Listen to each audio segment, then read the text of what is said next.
Welcome to USA Global TV and Radio, where our mission is to provide education, entertainment, hope, and inspiration.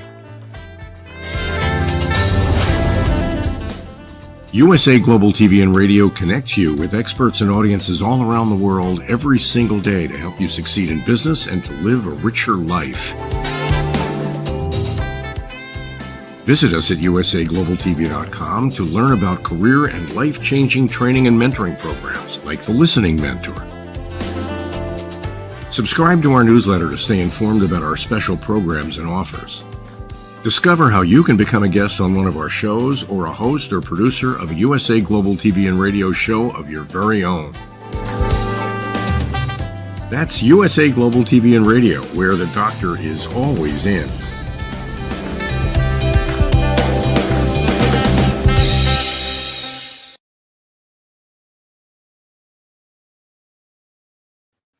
Hello, and welcome to USA Global TV and Radio. My name is Caroline Heward, and I'm known as the Harley Street Stress Expert. Our show today is Talking Heads, and I'm an expert presenter in today's topic, which is what causes dependent personality disorder, which is part of the Mind and Body Connection series. Let's begin.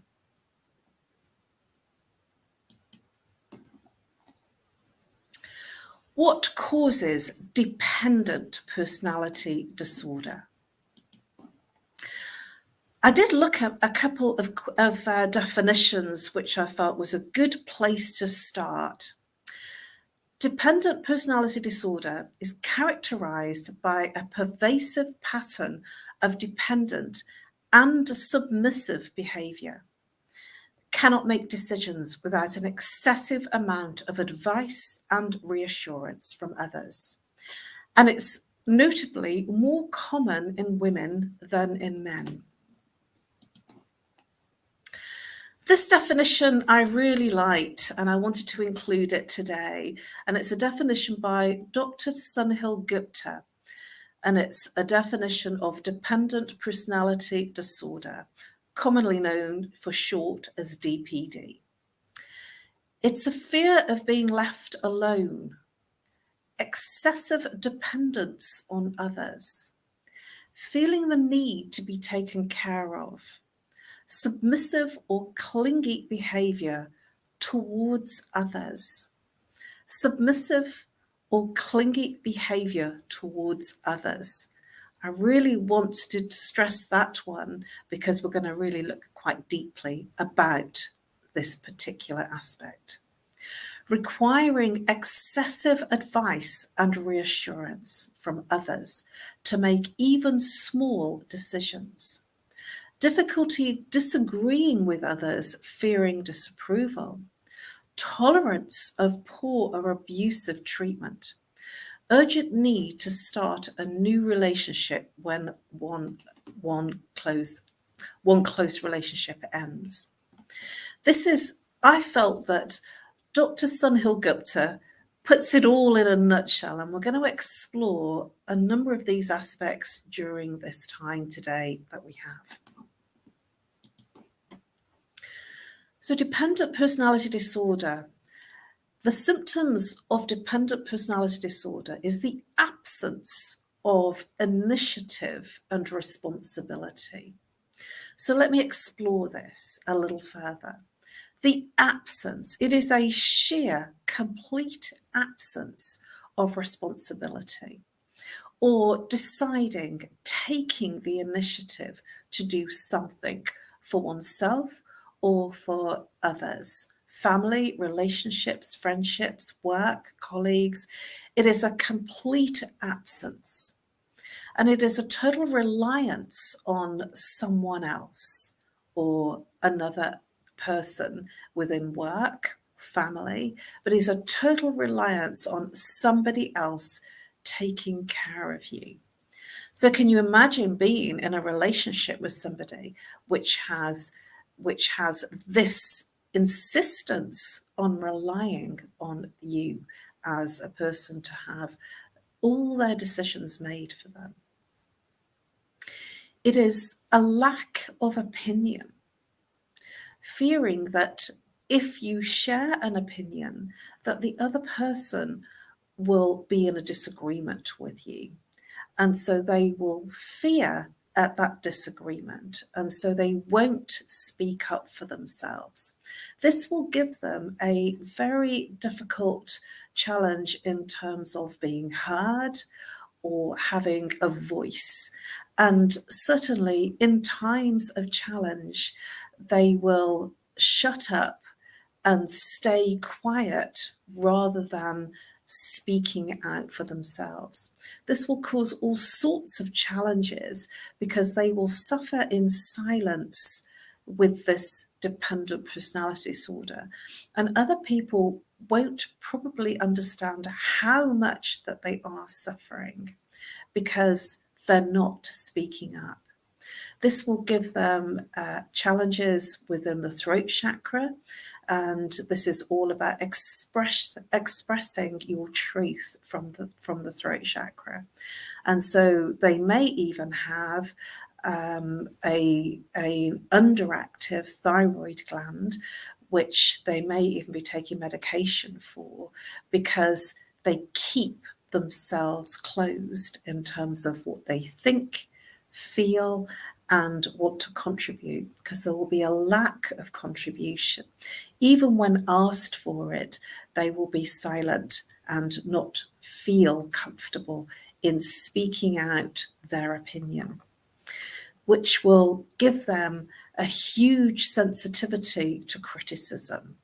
They will fear criticism moreover than expressing what they truly think and feel.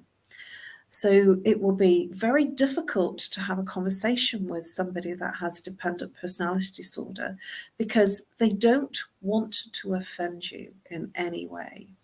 And if they get a criticism comment back, they will literally shrink and shrivel. It will be very, very uncomfortable for them. And one of the big things that they fear is being alone.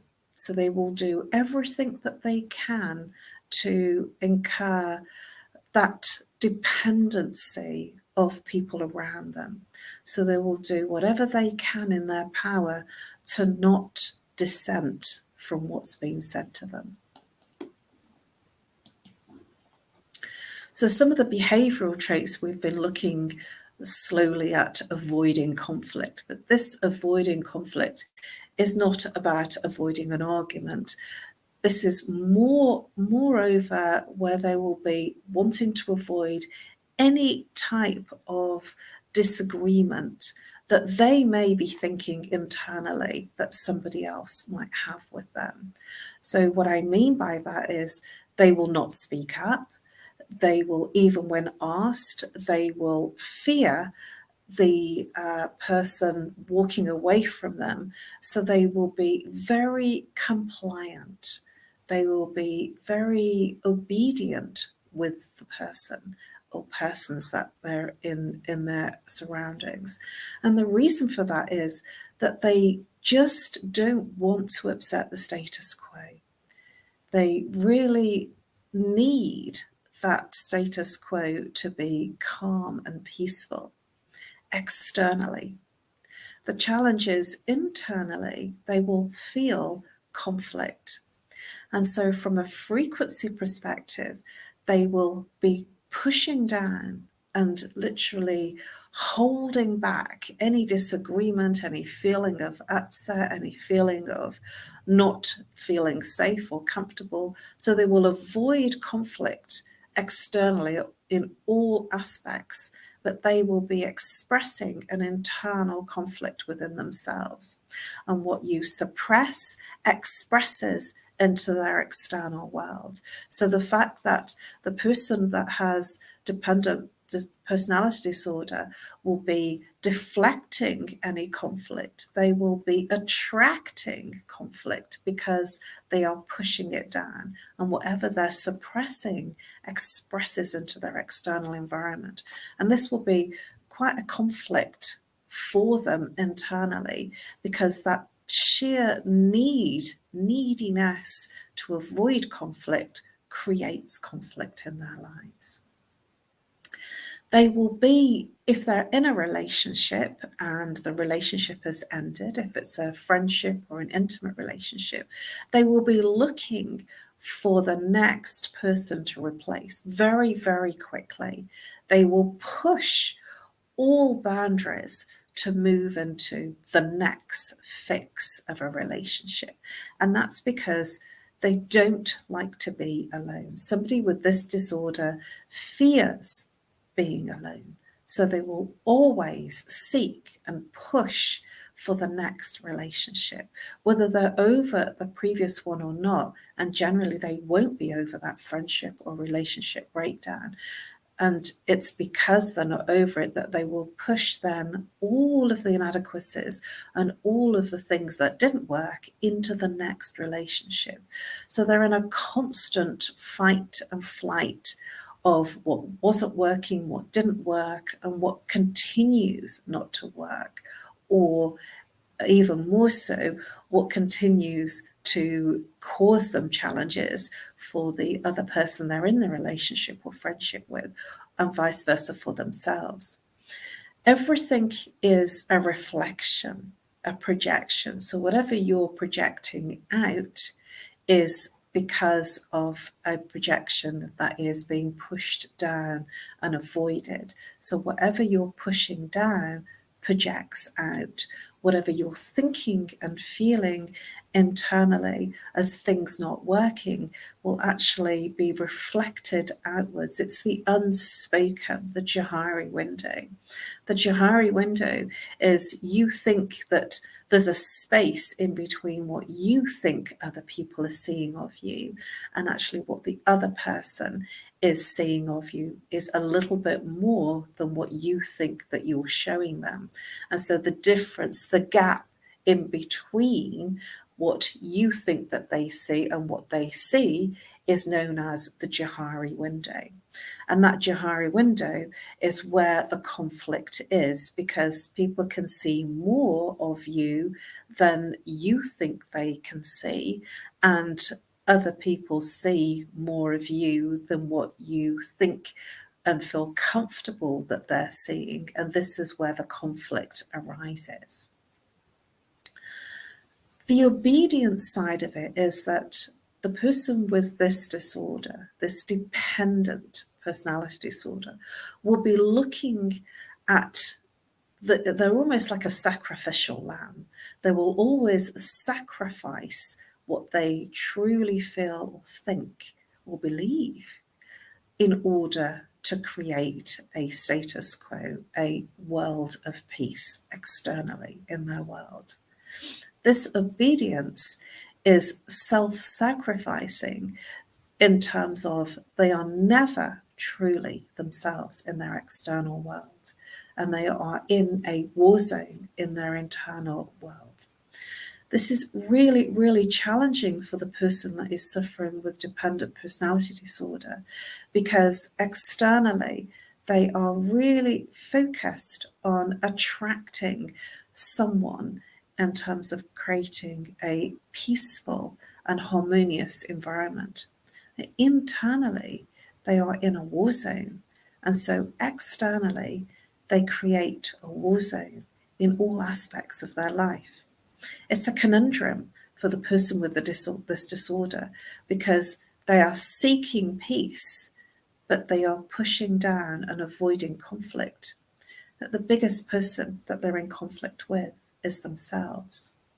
And the self-sacrifice moves to such an extent for some people that in order to gain somebody's ability to be there for them, they will volunteer to do things that they might absolutely hate to do and things that they despise doing to gain somebody else's peace of mind and somebody else needing them. So they will look like they are open for service for others. In actual effect, they are looking to get something back from giving service, because they will be suffering in that giving, and they'll always look like they just can't do it. They can't make it work. And in that not making things work, they will then be attracting this neediness of the person that they're doing some volunteering work or doing things for the other person. So they get this dependent experience by volunteering for something that they can't do or hate doing or just cannot even start doing, because it gives them that space of somebody being dependent for them. So this is quite a challenging deal for the person that has this dependent personality disorder, because there is an attraction of looking for somebody that will be dependent, codependent with them, that will be there for them, and yet they will sacrifice everything for that external relationship. What's it like to live with someone who has dependent personality disorder? This quote is from Albert Hubbard, and I felt this was a really interesting quote to put in at this point.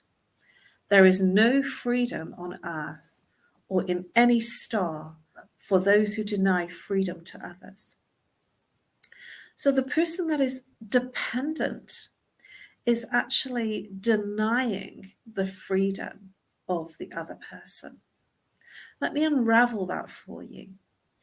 Because they're so needy and requiring you to be there for them in every aspect, their decision making, what they need to do, when they need to do it, they'll be seeking a lot of approval, which will force the person that they become in a relationship with to be there for them constantly. And from that aspect, that person will lose their freedom, because they are giving their freedom to be looking after the person who has dependent personality disorder.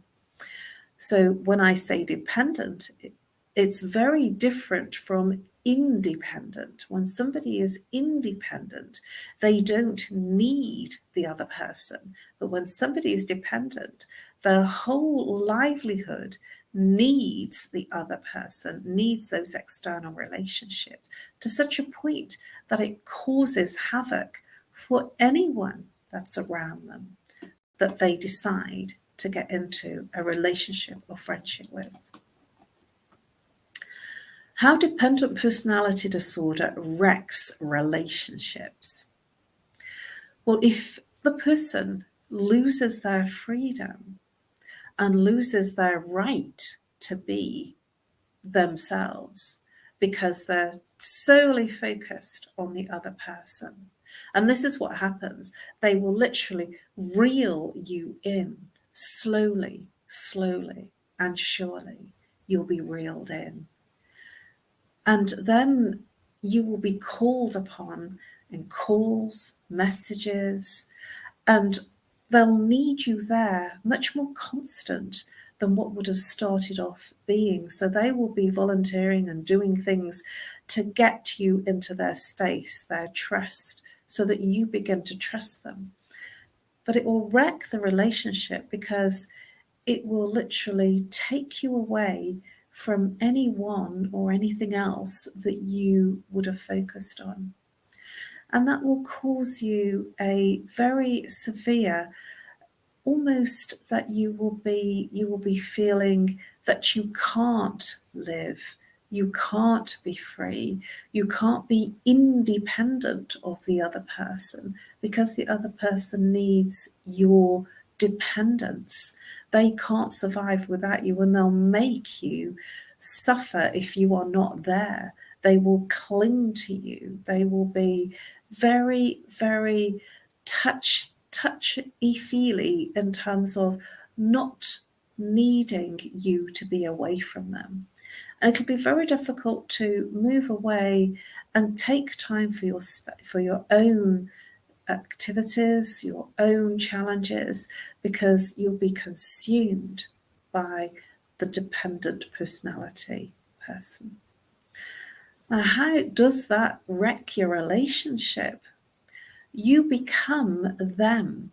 You start to live their challenges, their foibles, their havoc days, their good days, the things that they are not sure about, which will be many, that you will be focused on sorting out their decisions, because even the very minuscule of decisions will be difficult for them. And they will be overly gracious to you, overly gratitude in terms of everything that you're doing.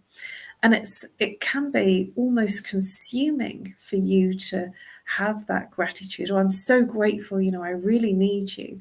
And it's almost like a drug that, sort of that when you're needing and being needed, then it's wonderful because it becomes very infectious, but then it can become overkill, because where is your life?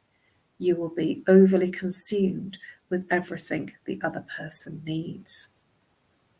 And this will leave you into feeling not comfortable to give up your life for the other person. And this is what will wreck your intimate relationships and your friendships. So how dependent personality disorder wrecks family friendships and relationships. There will be an expectation that you are there, regardless of what is going on in your life. There will be an absolute need or requirement, or not even thinking about what your needs are, that you will be relied upon to the point of that there is no you. Now, what's interesting about a parent-child relationship is that it becomes the reverse. The child almost becomes the parent. They become the one that makes the decisions for the parent, the mother, the father, or the sibling.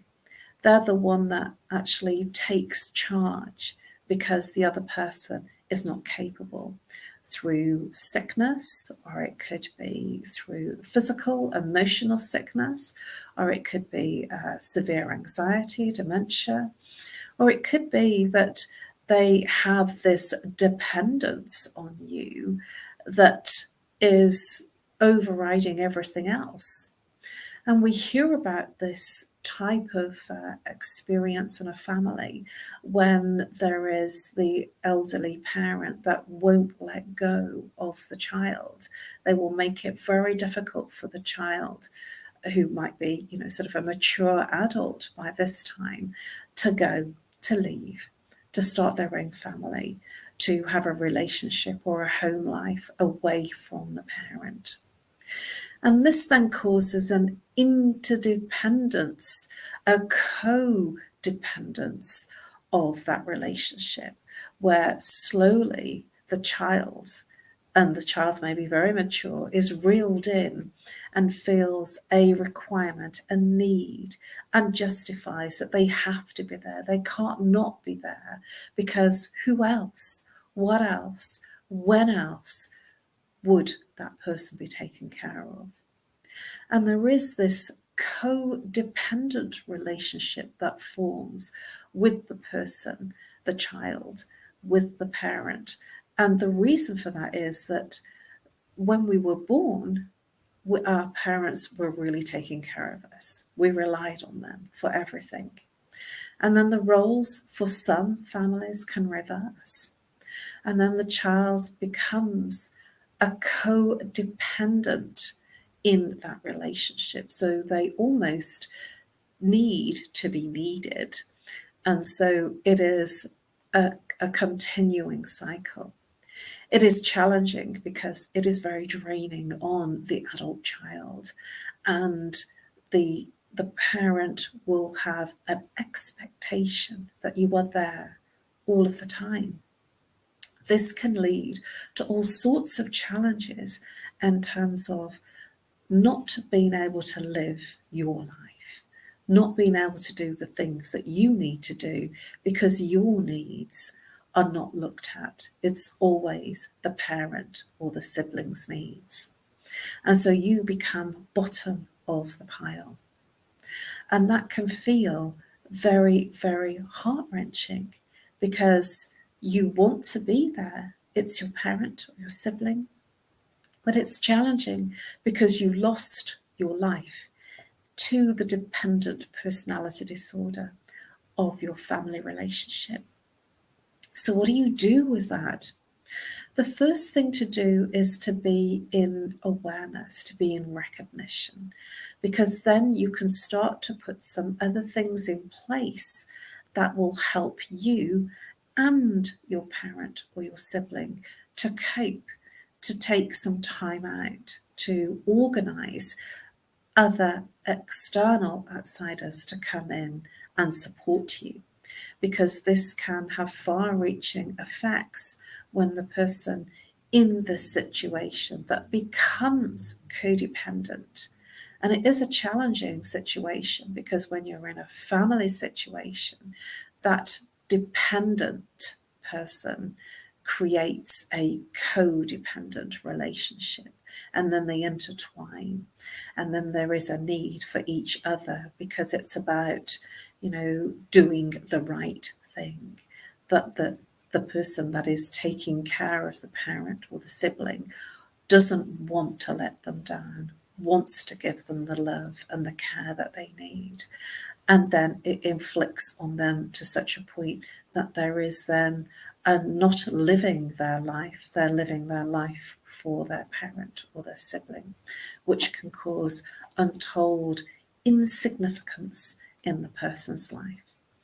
And the person that is doing all the work and in the place of being needed, especially in this family situation, they will lose their identity in that relationship, that everything will be centered around the parent or the sibling. And there might be terms of phrase that will be used. I'm living my life for them. Everything I do is for them. I need some independence, that everything I do, my every waking hour, is for them. And then if I've got some space, I do what I need to do. And this is how it can wreck a family relationship, because there will be a feeling of discontentment. There will be a feeling of, hey, what about me? What about me? Where do I fit into this? And so there may be, as a strategy for the person in this relationship, to look for activities and things to gain their independence, because they are in that codependence situation. Finding inner peace. I felt that this was an incredible quote to leave at this point. Malcolm X: you cannot separate peace from freedom, because no one can be at peace unless he has his freedom. I want to interchange that, because it was of those times that everything was masculine, his or her freedom. But he very much fought for freedom and fought for peace. But that's the conundrum, that when we fight for peace and for freedom, we are actually fighting in a place of conflict. And in a place of conflict, if we are displaying conflict internally, this is what we get externally. And if you look at Malcolm X's demise, and it was a demise, he was fighting for peace and for freedom, literally fighting all the way through. And what I want to share here, which was quite interesting, that he developed a very close relationship with Nelson Mandela. And Nelson Mandela became very good friends with Malcolm X, to the point that he was having that conundrum. If we are fighting for peace and for freedom, we are actually just the same as the ones that are causing us conflict. We have to move in a place of peace to organize and to gain an internal and an external place of peace. And if we are in a place of conflict internally, there is no peace externally. And so this was the conundrum, that when anyone uses the term fighting for peace, fighting for freedom, there is that oxymoron of fighting and peace. Those two don't match, and yet we hear it a lot. I am fighting for peace. I am fighting for freedom, rather than I live in freedom. I live in a liberation of freedom. I am in a place of freedom and liberation. And when you are in, that is not an oxymoron then, that is that the two words freedom and liberation are the same. Peace, when we use the word, I want to fight for peace, that's an oxymoron. Those two words don't agree with each other. And this is what is going on in the personality disorder of somebody that's dependent. They are looking for peace and freedom externally through others, and yet they actually are receiving conflict. It is a challenge.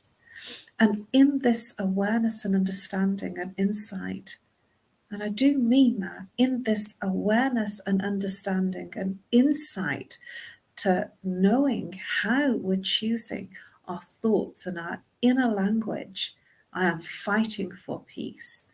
I am fighting for freedom. It leads us to the very thing that we don't want. The very thing that we are avoiding or want to avoid is attracted even more into our lives. And this is why Malcolm X and Nelson Mandela found it difficult. Nelson Mandela took distance from Malcolm X to continue with his peaceful ways. He had peaceful ways of gaining what he wanted to gain for others and for himself. There was justification for peace. And there is many texts written about Nelson Mandela's approach to freedom and approach to peace. It's all about what we're feeling inside. The only person that traps us in this challenge is ourselves. And so it is about changing the internal thoughts representation of what we're feeling and thinking. If we feel that we can't be without the other person, making the decision, seeking the approval, then have a guess what? We can't. And then we put all of the responsibility onto someone else. And then that someone else feels claustrophobic from all that responsibility. And so it is important to take back responsibility by ensuring that you stand for something. Because in standing up for yourself, for what you feel and believe, you can change the world and yourself. What causes dependent personality disorder? Generally, it's something that's happened in childhood. There may be some abandonment issues. It could be that the parents have split up. It could be that the child has gone into care or been with foster parents, but essentially having to fight their corner on their own.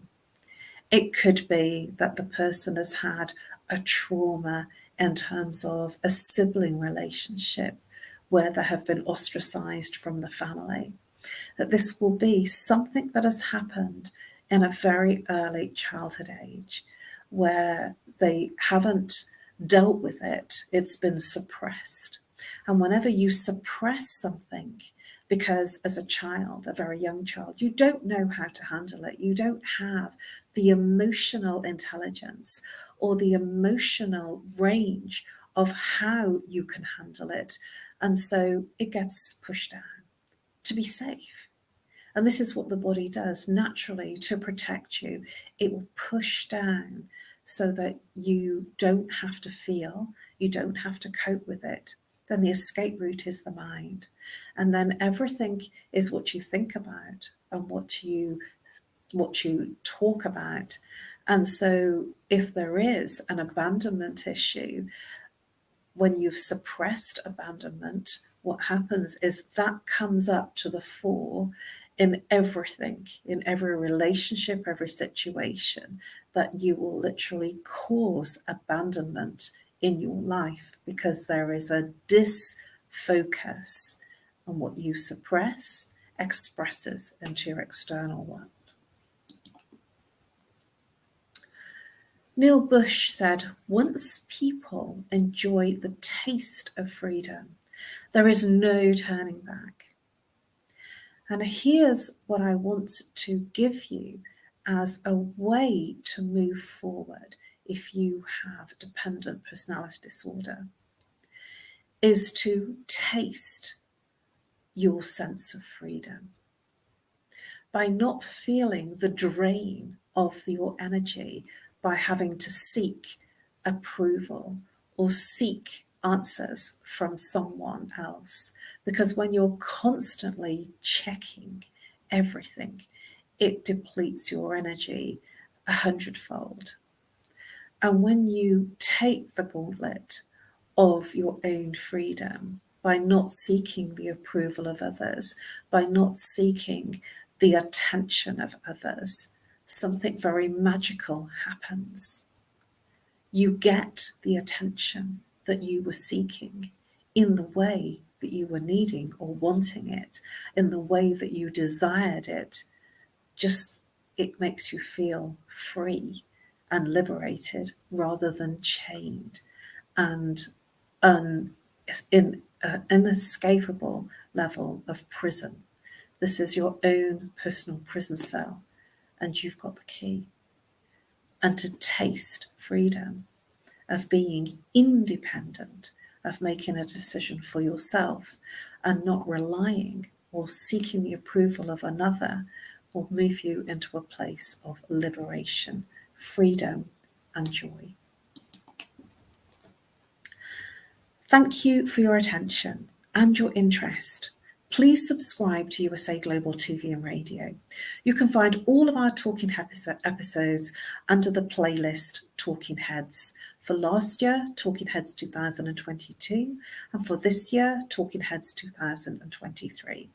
You'll find all of my Talking Heads episodes under my name, Caroline Heward, Talking Heads 2022, Caroline Heward, Talking Heads 2023. This is a really tough subject that I've covered today, and I offer a free consultation. If you're uncomfortable about camera, please feel liberated and free to call. You can reach me on +44 if you're international, or 0 if you're local, 07523 120 189, or reach out by email, nomorestress@live.co.uk. I am here to help you. Today isn't the answer to everything. Today is to give you insight, awareness, understanding for the person that has dependent personality disorder, and also for the person that is in a relationship, a friendship, or in a family situation. Because the first step to solution and the first step to curing the challenges is to have insight, awareness, and understanding.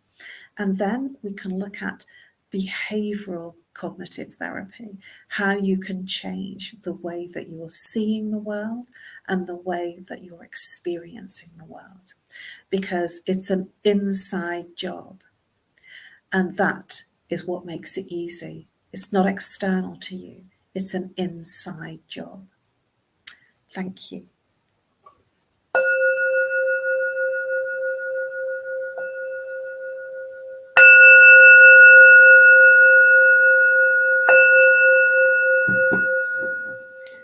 Namaste.